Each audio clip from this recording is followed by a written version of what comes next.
ಹರಿ ಓಂ ನಮಸ್ಕಾರ ವೀಕ್ಷಕರೇ, ಜ್ಯೋತಿ ಬಳಿಗಾರ್ ಚಾನಲ್ಗೆ ನಿಮಗೆಲ್ಲ ಸ್ವಾಗತ. ಈ ದಿನ ನೋಡ್ರಿ ರಥಸಪ್ತಮಿ ಯಾವಾಗ ಇದೆ ಮತ್ತು ಈ ಒಂದು ರಥಸಪ್ತಮಿಯ ಆಚರಣೆ ದಿವಸ ಎಕ್ಕದ ಎಲೆಯನ್ನು ಇಟ್ಟು ತಲೆ ಮೇಲೆ ಇಟ್ಟು ಸ್ನಾನವನ್ನು ಮಾಡೋದು ಮತ್ತು ಅದರ ಒಂದು ಮಹತ್ವ ಏನು ಅನ್ನೋದನ್ನು ಈ ವಿಡಿಯೋದೊಳಗೆ ಹೇಳ್ತೀನಿ. ಮತ್ತು ಅದರ ಜೊತೆಗೆ ಏನಂದರೆ ರಥಸಪ್ತಮಿಯ ಒಂದು ಪೂಜೆಯ ಮುಹೂರ್ತವನ್ನು ಕೂಡ ಈ ವಿಡಿಯೋದಲ್ಲಿ ನೋಡ್ತಾ ಹೋಗೋಣ.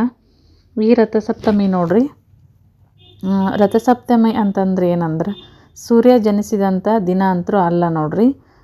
ಇಂದಿನಿಂದ ಏನಂದ್ರೆ ಸೂರ್ಯನ ಒಂದು ರಥಯಾತ್ರೆ ಆರಂಭ ಆಗುತ್ತೆ.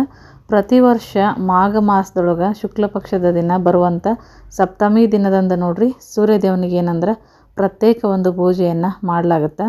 ಈ ದಿನ ಏನಂದ್ರೆ ಎಕ್ಕದ ಎಲೆಯನ್ನು ತಲೆ ಮೇಲಿಟ್ಟು ಸ್ನಾನ ಮಾಡುವ ಒಂದು ಪದ್ಧತಿ ರೂಢಿಯಲ್ಲೈತಿ. ಹಿಂದೂ ಧರ್ಮದೊಳಗೆ ನೋಡ್ರಿ ಸೂರ್ಯದೇವರನ್ನು ಆರಾಧಿಸುವಂಥ ಈ ರಥಸಪ್ತಮಿಗೆ ವಿಶೇಷವಾದ ಒಂದು ಪ್ರಾಮುಖ್ಯತೆ ಇದೆ. ಈ ದಿನ ಏನಂದ್ರೆ ಸೂರ್ಯನನ್ನು ಪೂಜಿಸೋದ್ರಿಂದ ವಿಶೇಷ ಫಲಗಳು ದೊರೆತವೆ ಅನ್ನುವಂಥ ಒಂದು ನಂಬಿಕೆ ಕೂಡ ಇದೆ. ಪ್ರತಿ ವರ್ಷ ನೋಡ್ರಿ ಮಾಘ ಮಾಸದ ಶುಕ್ಲ ಪಕ್ಷದಲ್ಲಿ ಬರುವ ಸಪ್ತಮಿ ದಿವಸ ಸೂರ್ಯನಿಗೆ ಪ್ರತ್ಯೇಕವಾಗಿ ನಾವು ಪೂಜೆಯನ್ನು ಮಾಡುವಂಥದ್ದು ಮತ್ತು ದಾನ ಧರ್ಮಗಳನ್ನು ಮಾಡಿದ್ರೆ ಮನಸ್ಸಿನಲ್ಲಿರುವಂಥ ಆಸೆಗಳೆಲ್ಲ ಈಡೇರುತ್ತೆ ಅಂತ ಒಂದು ನಂಬಿಕೆ ನೋಡ್ರಿ. ಮತ್ತು ಈ ರಥಸಪ್ತಮಿ ಒಂದು ಶುಭ ಮುಹೂರ್ತವನ್ನು ನೋಡೋದಾದರೆ ಈ ಬಾರಿ ಏನಪ್ಪ ಅಂದ್ರೆ ಮಾಘ ಮಾಸದ ಶುಕ್ಲ ಪಕ್ಷದ ಸಪ್ತಮಿ ತಿಥಿ 4ನೇ ತಾರೀಕು ಫೆಬ್ರವರಿ ಬೆಳಗ್ಗೆ 7:56 ಪ್ರಾರಂಭವಾಗಿ ಮರುದಿನ 5ನೇ ತಾರೀಕು ಫೆಬ್ರವರಿ 2025 ಬೆಳಗ್ಗೆ 5:29 ಅಲ್ಲಿವರೆಗೂ ಇರುತ್ತೆ. ಉದಯ ತಿಥಿ ಆಧಾರದ ಮೇಲೆ ಏನಪ್ಪ ಅಂದರೆ ಜೂನ್ 4ರಂದು ನಾವು ಈ ಒಂದು ರಥಸಪ್ತಮಿಯನ್ನು ಆಚರಣೆಯನ್ನು ಮಾಡುವಂಥದ್ದು ನೋಡ್ರಿ. ಸೂರ್ಯದೇವನು ಏನಂತಂದ್ರೆ ಈ ಒಂದು 7 ಕುದುರೆಗಳ ಮೇಲೆ ರಥವನ್ನೇರಿ ದಕ್ಷಿಣಾಯನವನ್ನು ಮುಗಿಸಿದ ನಂತರ ಪೂರ್ವಕ್ಕೆ ತನ್ನ ಪ್ರಯಾಣವನ್ನು ಪ್ರಾರಂಭ ಮಾಡ್ತಾನೆ. ಈ ಒಂದು ರಥಸಪ್ತಮಿ ಅಂತಂದರೆ ಇದನ್ನು ಸೂರ್ಯನ ರಥಯಾತ್ರೆ ಆರಂಭವಾಗುವಂಥ ದಿನ. ಇದು ಸೂರ್ಯ ಜನಿಸಿದ ದಿನ ಅಲ್ಲ. ಈ ತಿಂಗಳನ್ನು ನೋಡ್ರಿ ಉತ್ತರಾಯಣ ಪುಣ್ಯಕಾಲ ಅಂತ ಕೂಡ ಪರಿಗಣನೆಯನ್ನು ಮಾಡ್ತೀವಿ. ಸೂರ್ಯ ನೋಡ್ರಿ 7 ಕುದುರೆಗಳ ಏನು ಸೂಚನೆ ಕೊಡುತ್ತೆ ಅಂದರೆ 7 ವಾರಗಳನ್ನು ಕೂಡ ಇದು ಸೂಚಿಸುತ್ತೆ. ಈ ಸಮಯದಲ್ಲಿ ಮೇಷದಿಂದ ಮೀನದವರೆಗೆ 12 ರಾಶಿಗಳಲ್ಲಿ ಕೂಡ ಪ್ರಯಾಣ ಮಾಡ್ತಾನೆ. ಮತ್ತು ಸೂರ್ಯ ರಥ ಏನಂತಂದರೆ 12 ಚಿಹ್ನೆಗಳನ್ನು ಪೂರ್ಣಗೊಳಿಸಲು 1 ವರ್ಷ ತೆಗೆದುಕೊಳ್ಳುತ್ತೆ. ಮತ್ತು ಈ ಸೂರ್ಯನನ್ನು ಪೂಜಿಸಿದರೆ ಏನಪ್ಪ ಅಂದರೆ ಸಾಕಷ್ಟು ಮತ್ತು ಆರೋಗ್ಯ ಸಮಸ್ಯೆ ಇದ್ದರೆ ದೂರ ಆಗುತ್ತೆ. ಹಣಕಾಸು ಜೀವನದೊಳಗೆ ಸುಖ ಶಾಂತಿ ನೆಮ್ಮದಿ ಕೂಡ ದೊರೀತೈತೆ ಅಂತಲೇ ಹೇಳ್ಬೋದು. ಮತ್ತು ಸೂರ್ಯನನ್ನು ಆರಾಧಿಸುವವರಿಗೆ ಅವನ ಅನುಗ್ರಹ ಸದಾ ಇರುತ್ತೆ ನೋಡ್ರಿ. ಈ ದಿನ ಮಾಡುವಂಥ ದಾನ ಧರ್ಮಕ್ಕೂ ಕೂಡ ಒಂದು ವಿಶೇಷವಾದ ಪ್ರಾಮುಖ್ಯತೆ ಇದೆ ಅಂತಲೇ ಹೇಳ್ಬೋದು. ಮತ್ತು ಈ ರಥಸಪ್ತಮಿ ದಿವಸ ನೋಡ್ರಿ ಎಕ್ಕದ ಎಲೆಗೆ ಏನಂದ್ರೆ ವಿಶೇಷವಾದ ಒಂದು ಪ್ರಾಮುಖ್ಯತೆ ಇದೆ. ಅದು ಏನು ಮತ್ತು ಅದರ ವೈಜ್ಞಾನಿಕ ಕಾರಣ ಏನು ಅನ್ನೋದನ್ನು ಕೂಡ ಈ ವಿಡಿಯೋದಲ್ಲಿ ನೋಡೋಣ. ರಥಸಪ್ತಮಿ ದಿವಸ ನೋಡ್ರಿ ತಲೆ, ಭುಜ, ಕತ್ತು ಮತ್ತು ಪಾದ ಸೇರಿದಂತೆ ನಾವು ದೇಹದ ಈ ಒಂದು ವಿವಿಧ ಭಾಗಗಳಲ್ಲಿ ಎಕ್ಕದ ಎಲೆಯನ್ನು ಇಟ್ಟು ಸ್ನಾನ ಮಾಡಿ ಸೂರ್ಯನ 108 ಹೆಸರುಗಳನ್ನು ಉಚ್ಚಾರ ಮಾಡಿ ಸೂರ್ಯ ನಮಸ್ಕಾರ ಮಾಡುವಂಥ ಒಂದು ಪದ್ಧತಿ ಇದೆ.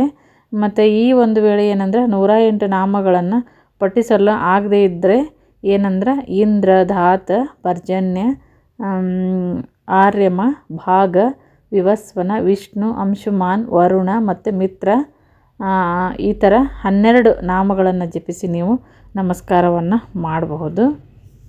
ತ್ವಷ್ಟ, ಪುಷ ಇದನ್ನು ಕೂಡ ನೋಡ್ರಿ 12 ನಾಮಗಳನ್ನು ಜಪಿಸಿ ನಮಸ್ಕಾರವನ್ನು ಮಾಡ್ಕೋಬೋದು.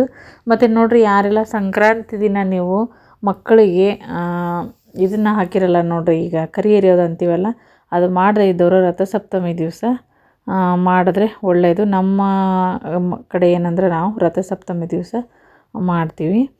ಮತ್ತು ಈ ಎಕ್ಕದ ಎಲೆಯನ್ನು ಬಳಸಲು ವೈಜ್ಞಾನಿಕ ಕಾರಣ ಏನಪ್ಪ ಅಂತಂದ್ರೆ ಈ ಎಕ್ಕದ ಎಲೆ ಏನಂದ್ರೆ ಅನೇಕ ಔಷಧಿ ಗುಣಗಳನ್ನು ಹೊಂದೈತಿ. ಹಾಗಾಗಿ ಈ ಎಕ್ಕದ ಎಲೆಗಳನ್ನು ತಲೆಗೆ ಹಚ್ಚಿ ಸ್ನಾನವನ್ನು ಮಾಡೋದು ಮತ್ತು ಹೊಟ್ಟೆಯಲ್ಲಿ ಶಾಖವನ್ನು ಕಡಿಮೆ ಮಾಡುತ್ತೆ ಅಂತ ಹೇಳ್ತಾರೆ. ಮತ್ತು ದೇಹದೊಳಗಿರುವಂಥ ಏನೇ ವಿಷಕಾರಿ ಅಂಶಗಳಿದ್ರೂ ಕೂಡ ಇದು ಹೀರ್ಕೊಳ್ಳುತ್ತಂತೆ. ಹಾಗಾಗಿ ಈ ದಿವಸ ಏನಂತಂದ್ರೆ ಇದನ್ನು ತಲೆ ಮೇಲೆ ಭುಜದ ಮೇಲೆಲ್ಲ ಇಟ್ಟು ಸ್ನಾನವನ್ನು ಮಾಡುವಂಥದ್ದು. ಇದರ ಔಷಧಿ ಗುಣದಿಂದ ಏನಂದ್ರೆ ಕೂದಲು ಉದುರೋದು ಸಹ ಕಡಿಮೆ ಆಗುತ್ತೆ. ಮತ್ತು ಏನಾದರೂ ಗಾಯ ಇದ್ದರೆ ಕೂಡ ಅದು ಗುಣಪಡಿಸುತ್ತೆ ಅಂತ ಹೇಳಲಾಗತ್ತೆ ನೋಡ್ರಿ. ಮತ್ತು ಕೆಲವೊಂದು ಉರಿಯೂತ ನೋವು ಇದ್ದರೂ ಕೂಡ ಈ ಒಂದು ಎಕ್ಕದ ಎಲೆಯಿಂದ ನಮಗೆ ಸರಳ ಒಂದು ಪರಿಹಾರ ಮತ್ತು ಶಮನ ಕೂಡ ಆಗುತ್ತೆ. ಇದಿಷ್ಟು ಎಕ್ಕದ ಎಲೆ ಒಂದು ಸೈಂಟಿಫಿಕ್ ರೀಸನ್ ನೋಡಿರಿ. ಈ ದಿನ ಏನಂತಂದ್ರೆ ರವೆ ಅಥವಾ ಅವಲಕ್ಕಿ ಪಾಯಸ ಏನಾದರೂ ಮಾಡಿ ಸೂರ್ಯನಿಗೆ ನೈವೇದ್ಯವನ್ನು ಇಡಲಾಗುತ್ತೆ. ಒಡಿಸ್ಸಾದೊಳಗೆ ಗೊತ್ತಿರ್ಬೋದು ಸೂರ್ಯ ದೇವಾಲಯ ಇದೆ. ಮತ್ತು ಅದಾದಮೇಲೆ ಗಯಾದ ಒಂದು ದಕ್ಷಿಣಾರ್ಕ ದೇವಸ್ಥಾನ, ಹೀಗೆ ಕೆಲವು ಕಡೆ ಕುಂಭಕೋಣಂನಲ್ಲಿ ಕೂಡ ಸೂರ್ಯನ ದೇವಸ್ಥಾನ ಇದೆ. ಅಲ್ಲಿನ ರಥಸಪ್ತಮಿ ದಿನ ಏನಂತಂದರೆ ವಿಶೇಷವಾದ ಒಂದು ಪೂಜೆಯನ್ನು ಮಾಡ್ತಾರೆ ನೋಡ್ರಿ. ಇದಿಷ್ಟು ಏನಂತಂದ್ರೆ ರಥಸಪ್ತಮಿಯ ಒಂದು ಮಾಹಿತಿ ಮತ್ತು ಅದರ ಜೊತೆಗೆ ಈ ಒಂದು ಎಕ್ಕದ ಎಲೆಯ ಮಹತ್ವ, ಇದನ್ನು ಕೂಡ ಈ ವಿಡಿಯೋದಲ್ಲಿ ಹೇಳಿದ್ದೀನಿ ನೋಡ್ರಿ. ಮತ್ತು ಈ ಒಂದು ಕರಿ ಎರೆಯೋದನ್ನು ಕೂಡ ಇದೆ, ಅದನ್ನು ಕೂಡ ಒಂದು ವಿಡಿಯೋ ಮಾಡಿ ಹಾಕ್ತೀನಿ. ನಾವು ರಥಸಪ್ತಮಿ ದಿವಸ ಮಾಡುವಂಥದ್ದು ಮಕ್ಕಳಿಗೆ 5 ವರ್ಷದ ಒಳಗಿನ ಮಕ್ಕಳಿಗೆ ಮಾಡುವಂಥದ್ದು ನೋಡ್ರಿ. ಇದಿಷ್ಟು ಈ ರಥಸಪ್ತಮಿ ಮಾಹಿತಿ. ಈ ಒಂದು ಮಾಹಿತಿ ಇಷ್ಟ ಆಗಿತ್ತಪ್ಪ ಅಂದ್ರೆ ವಿಡಿಯೋಕ್ಕೊಂದು ಲೈಕ್ ಕೊಡಿರಿ ಮತ್ತು ಶೇರ್ ಮಾಡಿರಿ. ಲೈಕ್ ಕೊಡ್ತಾ ಇಲ್ಲ, ಅದಕ್ಕೇ ಈಗ ಪ್ರತಿ ವಿಡಿಯೋದಲ್ಲಿ ಕೂಡ ಲೈಕ್ ಕೊಡಿ ಅಂತ ಹೇಳ್ತೀನಿ. ಆದರೂ ಅಷ್ಟು ಲೈಕ್ ಬಂದಿರಲ್ಲ ನೋಡಿರಿ ಫ್ರೆಂಡ್ಸ್. ಈ ವಿಡಿಯೋ ಇಷ್ಟ ಆಗಿತ್ತಂದ್ರೆ ಒಂದು ಲೈಕ್ ಕೊಡಿ, ಬೇರೆಯವ್ರಿಗೂ ಕೂಡ ವಿಡಿಯೋ ರೀಚ್ ಆಗುತ್ತೆ. ಮತ್ತು ಇನ್ನು ಯಾರು ನಮ್ಮ ಚಾನಲ್ಲಿ ಸಬ್ಸ್ಕ್ರೈಬ್ ಆಗಿಲ್ಲ, ಸಬ್ಸ್ಕ್ರೈಬ್ ಆಗೋದನ್ನು ಮರಿಬೇಡ್ರಿ. ಮತ್ತು ನಾನು ಹೊಸ ಒಂದು ಮಾಹಿತಿಯೊಂದಿಗೆ ಮುಂದಿನ ವಿಡಿಯೋದಲ್ಲಿ ಸಿಗ್ತೀನಿ. ವಿಡಿಯೋ ನೋಡಿದ್ದಕ್ಕಾಗಿ ಎಲ್ಲರಿಗೂ ಧನ್ಯವಾದಗಳು.